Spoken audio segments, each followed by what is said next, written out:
I spent almost 10 years in marketing, and those years line up almost perfectly with the rise of Donald Trump, social media politics, influencer culture, and the way modern political movements communicate.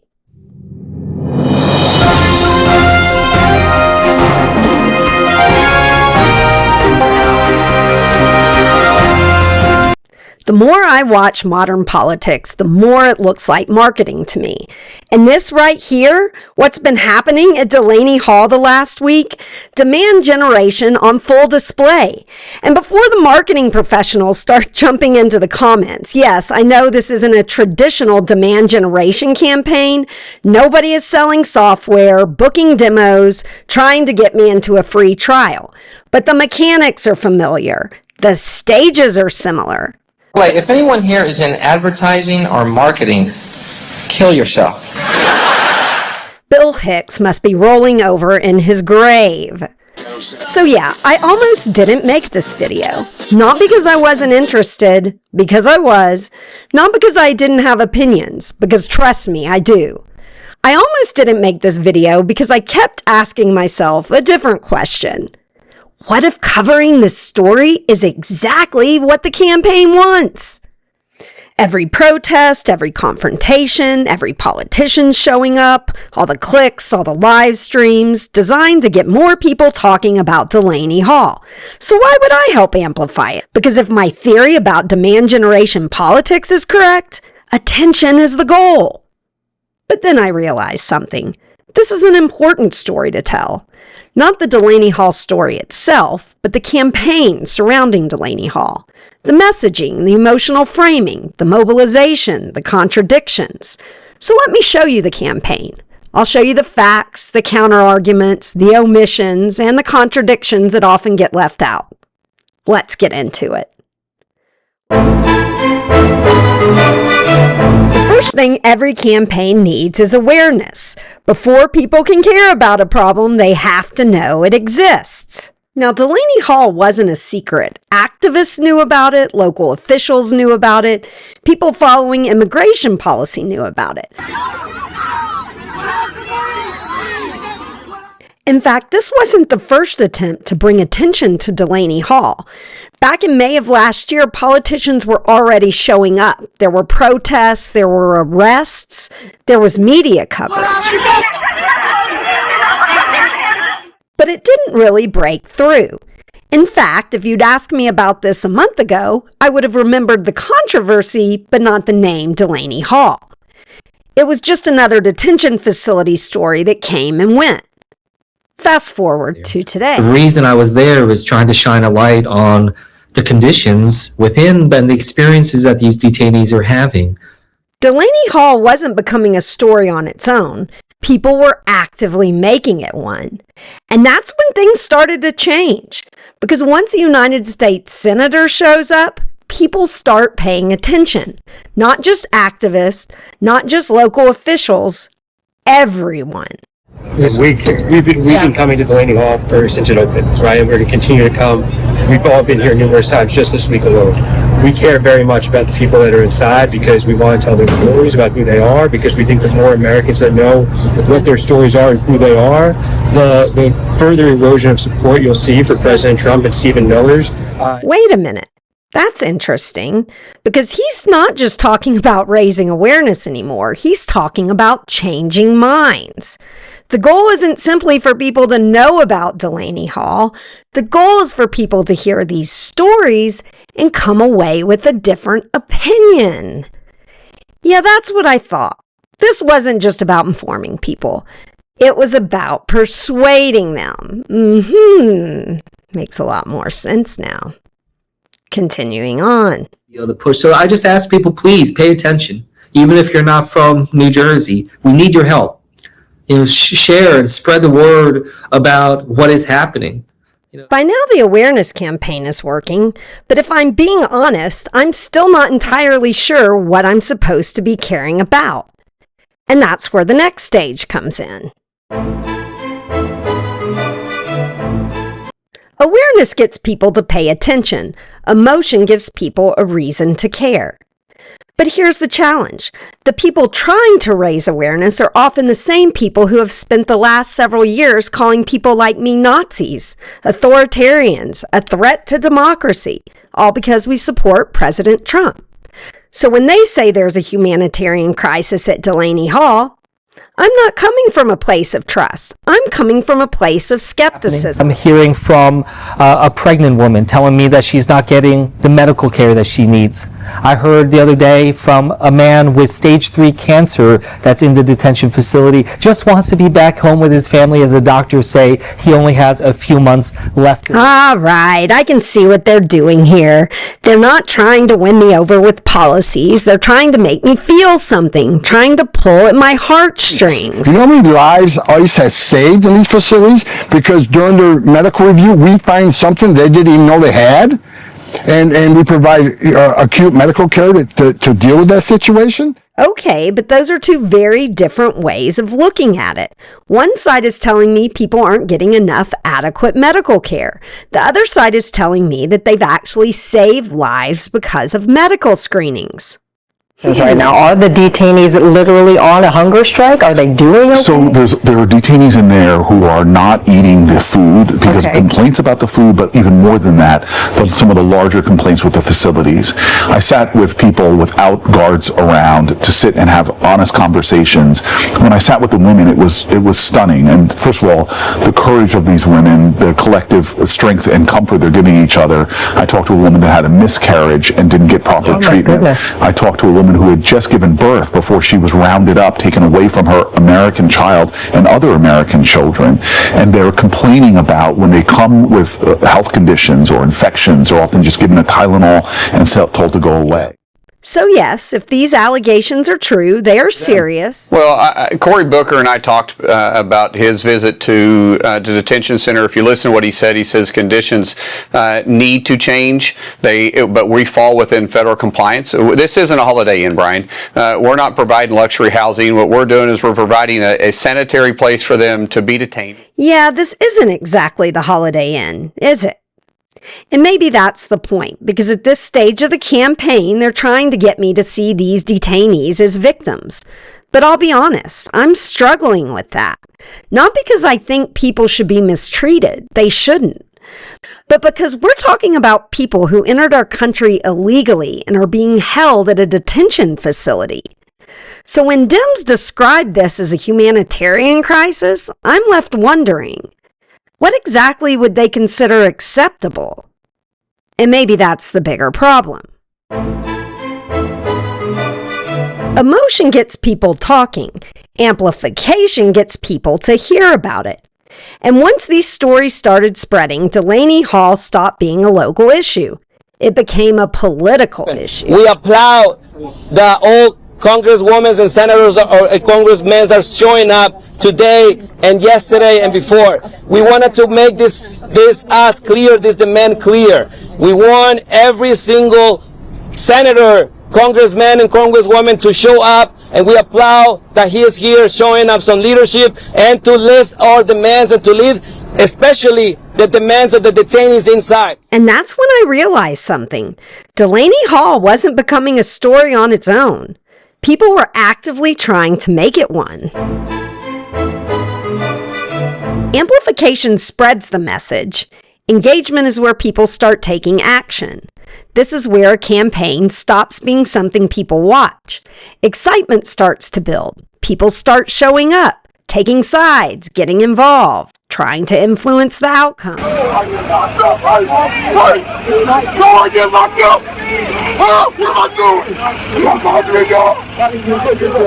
If I hit one of y'all, I'm going to jail, right? Nobody going to jail. If I hit y'all, going to jail, right? Come on. What's wrong with y'all, man? Come on, man.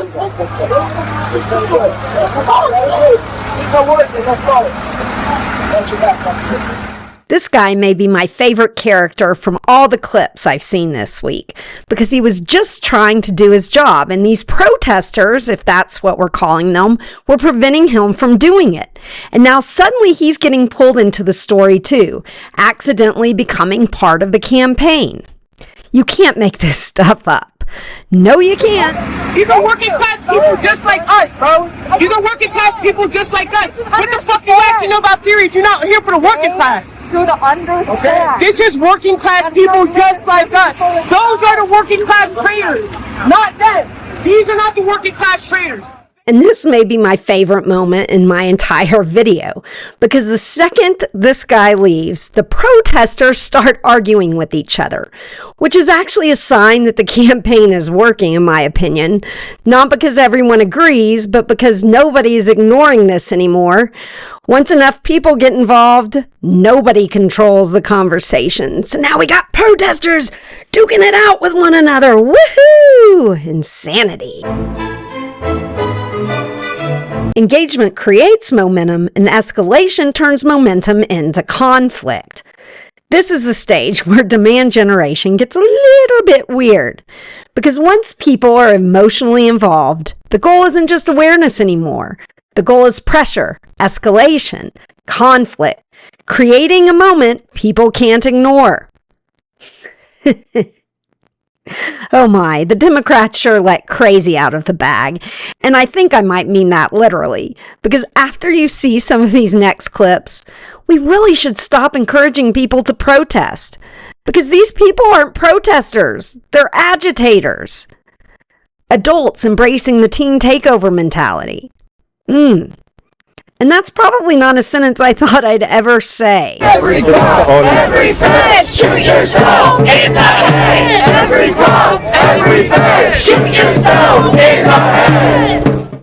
Okay, this is where I get really confused. Because remember when this was supposed to be about conditions inside Delaney Hall?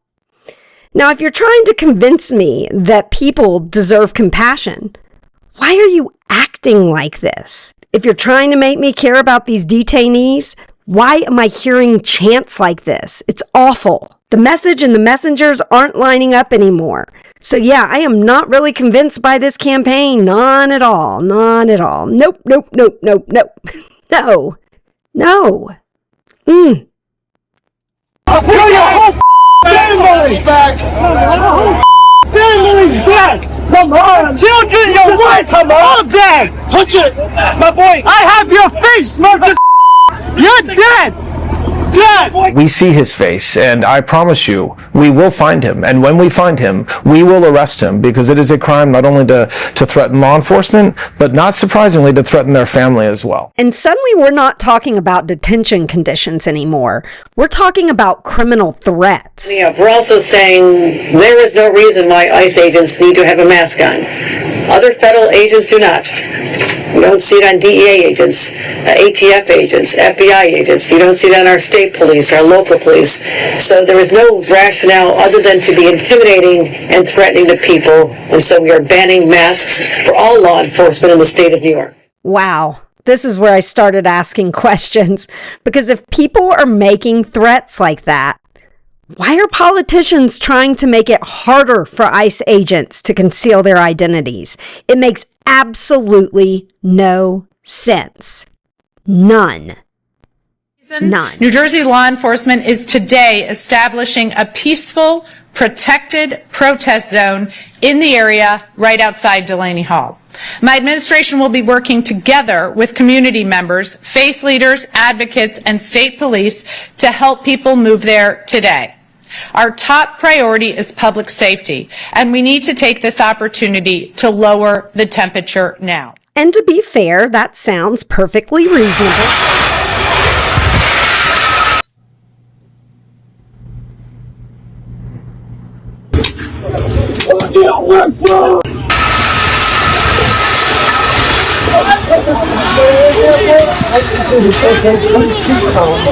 Well, there goes the free speech zone. Yeah, that didn't exactly work out. And just an aside, I was watching the live stream. People were not happy with the governor. No, they weren't.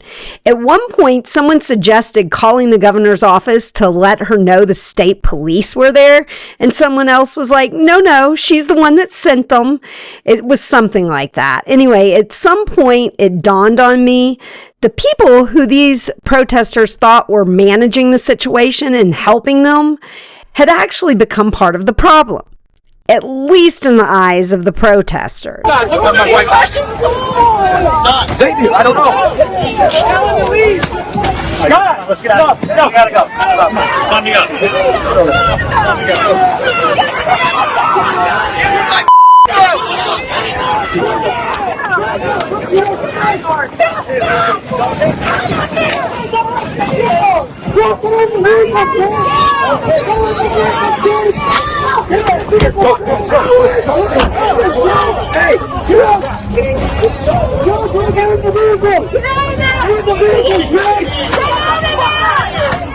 And now they're turning on content creators, which is a strange strategy if your goal is awareness, because cameras are the things spreading your message, right? Not exactly sure how attacking the messenger helps the message. But hey, that's where we are.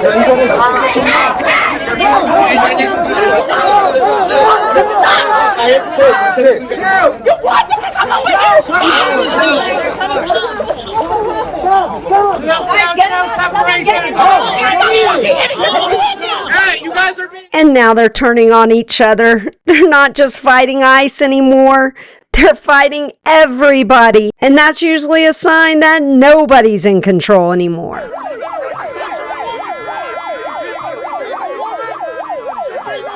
And then something happened that almost every political campaign has to deal with. The opposition arrived. Because awareness campaigns don't just create supporters. Oh, no. Sometimes they create opponents too. And once that happens, the story stops belonging to the people who started it. Stood shoulder to shoulder with Donald Trump. I got a murder there. He raped my niece. He's in jail now. I'm going to make sure they deport him. And that's why I'm here, to support ICE 100% and Donald Trump. They are animals, and they need to, personally, I think they need to be locked up and rehabilitated. Conversion is when awareness becomes action. Every marketer dreams of this. Somebody hears the message, they believe the message, and they change their behavior because of the message. Now, wait for it. Meet concrete.